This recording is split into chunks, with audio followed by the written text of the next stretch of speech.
Hello, everyone, and welcome to OurVentura TV. I'm Sandra Siepak.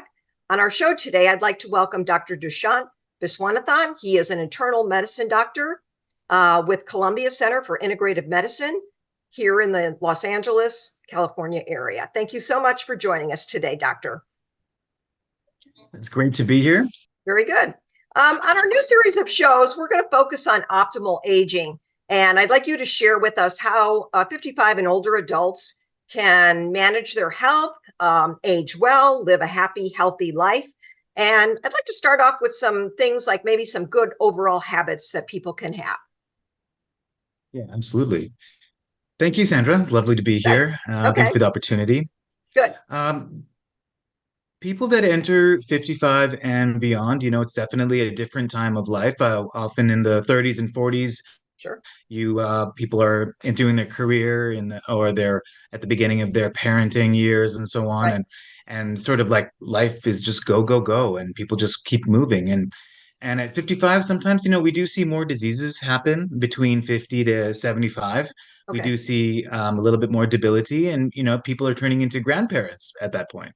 Right. And so it's important to sort of realize that there's a change in a chapter in a way, a chapter in our life, in the same way that we go from childhood into teenage years, and we go from teenage years into young adulthood, and then young adulthood into sort of mature adulthood, Right. I'd say, and mature adulthood then into the age that we're talking about after 55. Yeah. And that needs to be a consciously accepted sort of reality. Okay. And it doesn't have to be a negative thing. Some people may notice that their body feels different or looks different or a Right. different experience than, say, 10 years ago. And I think the first thing is to update the story that we all have for ourselves. All of us have stories for ourselves. It could be our personal identities, our priorities, our values, the things that the voice that tells us who we are on a given day. Okay. Sometimes the story that we have for ourselves is the same that we had when we were 35, but it's important Right. to sort of stay present and to have that story updated. Right. For example, I have many patients that'll say that 20 years ago, they were able to, ski up and down a mountain, and now they can't, and they're very Right. sad by that. But if their story was updated on what they can do now and what's meaningful to them now, then you're less likely to compare yourself to something 20 years ago. The reality is that life is constantly moving, and change is difficult for a lot of people. It So the is. first thing I'd like to encourage my patients to do is pay attention to your current experience. Who am I now? What am I Okay. going through now? And let the narrative be from the inside out rather than this is what this person tells me I am. This is what my doctor tells me I am. This is Right. what my grandchild tells me I am. That's Right. all fine too. Everyone's talking at us, right? But who am I? Yes. And allow ourselves to answer that question in a novel, authentic way. Right. Well, I think, as you mentioned, there's a lot of change that comes about as our bodies age. There are many changes. Yes, we can't do the same things we could maybe in our 20s and 30s, but you can still do things maybe just in a different way. So you have to be accepting of that. I think it's good if you could talk about managing your overall health, like eating well, the importance of exercise, the importance of sleep. I think people don't realize how important sleep can be. And just overall good social skills, making sure that you're with other people, that you're happy, that you're doing well. Yeah, absolutely. So after you've accepted that you have a new story to write at this time in one's life, Right. then the next is to get to work. Like it's Okay. one thing to have a great attitude, but then we got to apply that attitude in our actions. That's one Okay. beautiful thing about the human being. Human being are those living creatures of the earth that make use of our minds. So we can take the ideas of our mind and apply them in our life. Okay. That can improve our quality of experience and improve our health. So I'd say the first thing is definitely sleep. It's very hard for function during the day when sleep is poor. Remember, it is 33% of the day. Right. I mean, out of the 24 hours, it can be up to 8 hours. I mean, I'd say about 8 hours, maybe around 55 to 65-year-olds, maybe that's coming down to about 6 to 7 hours or so. Okay. Generally, the evidence shows that sleeping less than 6 hours a night every night is harmful. Okay. Okay. There's a higher cardiovascular risk in that sense. Also, if you're not sleeping well, there's too much adrenaline in the body. Too much adrenaline can lead to not too much higher blood pressure, higher Hmm. blood sugars, and more reflux in the Right. chest. Okay. So we definitely want to optimize sleep. And the best way to do that is to, if you're having trouble sleeping, try to think about understanding why. What's Okay. the basic background of what's going on? Is it Okay. that there's a pain, right? It could be a back issue. It could be a mood issue. It could be the mind just racing. And then there's just some people that are just awake at night because Right. of chronic inflammation can throw off our sleep-wake cycles. Right. So there are a lot of people who can't sleep at night and so they're very awake at night and they're very Okay. sleepy during the day. So each of these underlying causes deserve its own attention. Okay. So once you've achieved that and you've improved your sleep, you figured out the underlying cause and you're able to sleep well. The next step is, are you waking rested? Energy. It's hard to really function in the day if the energy isn't good. Oh, One of my sure. first approaches is to help people sleep well and to Okay. have good energy because everything else is impossible. It's very hard to have a good mood if you're tired. It's very Right. hard to sort of be focused if you're tired. So what is the energy like? And if there are issues with energy, it could be like a 3 o'clock drop. I crash at Okay. 3 p.m. Or it could be midday. Or it could be I get tired after eating. Some people. And there are some Sure. people they get up, they eat, they sleep, then they get up again. So every time a person sleeps and then they wake up, they may feel hungry. Now imagine if the person's lifestyle is that they're sleeping, they're getting up, they're sleeping, they're getting up throughout the day. Now Okay. they're going to be eating a lot more than they would if they didn't have that sort of rhythm.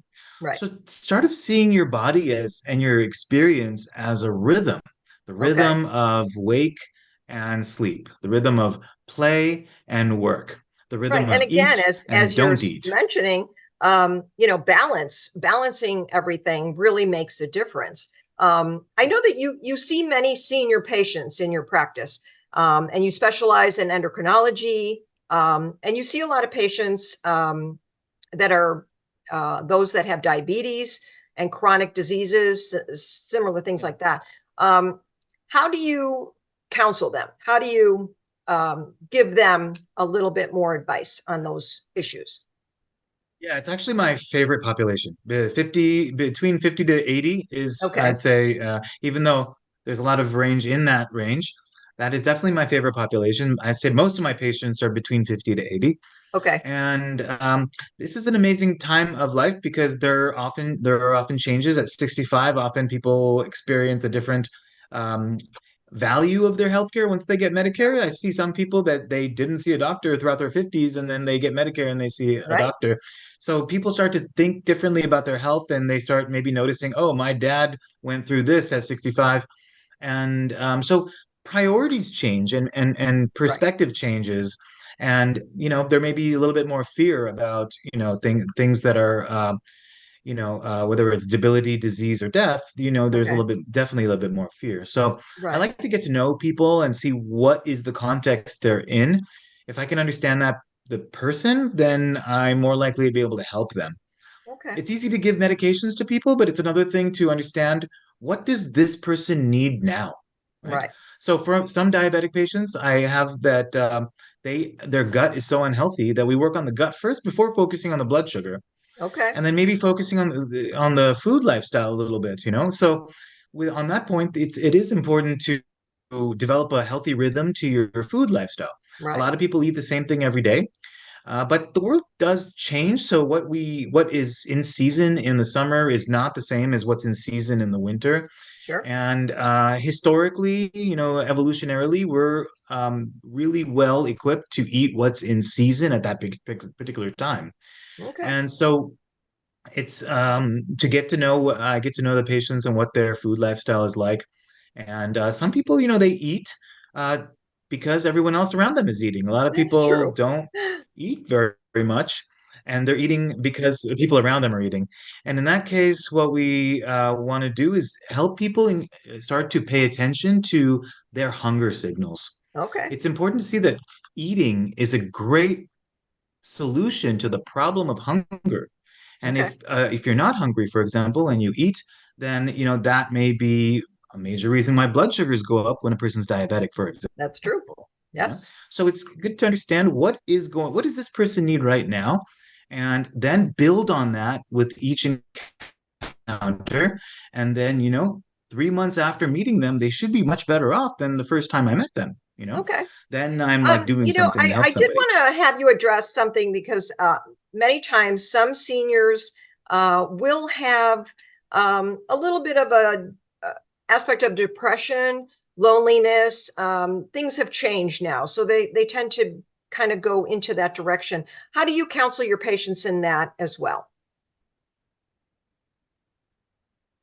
Yeah, absolutely. It's a lot of depression and anxiety is happening. Okay. It's not in young people alone, it's happening across the board. There are more Right. antidepressant prescriptions than there are people in our country now.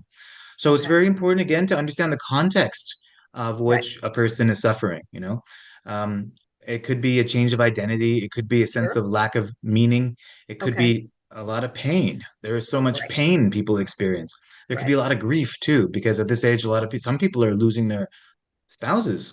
That's true. And then, Yes. recovery from that is not an easy thing. So, in the world of chronic pain, for example, it's understood that emotional Hmm. and traumatic aspects contribute to structural musculoskeletal aspects. Right. And so it's very important to kind of get to the underlying cause of that.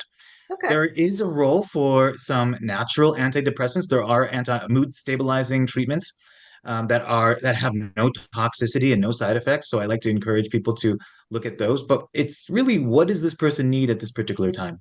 And Okay. often the sleep is needs to be improved too. If a person's not sleeping, it's very hard to Yes. have a great Yes. mood. Okay. So we look at all these things together. Well, in closing, I would like you to share the website with us. And if people would like to get in touch with you, they are certainly able to do so and hear more about what you have to say. I am very thankful that you were able to join us today and give us so much good, helpful advice. So go ahead, you can share the website. Or it's CCIM, like Mary, Health, HEALTH.com. Very good. CCIMhealth.com, and you can email us. You can even you can call us. You can text us through the website, and we'd be happy to be of service. Very good. Dr. Viswanathan, thank you so very much for joining us today and giving us some helpful tips for those 55 and older to live a very long, healthy, and happy life.